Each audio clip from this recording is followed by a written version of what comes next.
Jusqu'à présent, les informations fournies par l'utilisateur ont été stockées dans des cookies. Alors c'est un fonctionnement tout à fait justifié dans le cadre de notre exemple, puisque nous avons uniquement deux valeurs simples, le nom et la langue, à stocker.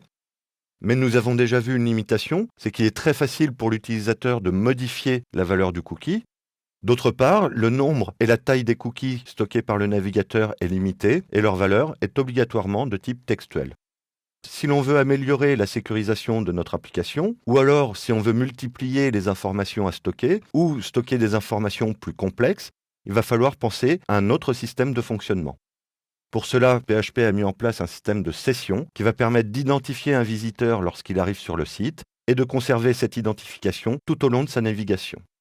Pour mettre en place une session en PHP, c'est relativement simple. Il suffit d'utiliser l'instruction session start, ce qui aura pour effet soit de créer un nouvel identifiant pour l'utilisateur, soit, si l'utilisateur est déjà identifié, de récupérer son identifiant de session. Petite précision, dans notre exemple, nous travaillons uniquement sur une page. Si vous développez un site avec plusieurs pages, il faudra bien entendu utiliser Session Start sur toutes les pages de votre site. Donc lorsque votre utilisateur arrive sur votre site pour la première fois, Session Start va lui attribuer un identifiant de session et le renvoyer avec l'ensemble de la page au navigateur. Lorsque l'utilisateur va naviguer sur votre site, à chaque demande d'une nouvelle page, il va envoyer l'identifiant de session. PHP va récupérer cet identifiant de session et permettre à la session de durer tant que l'utilisateur est sur votre site.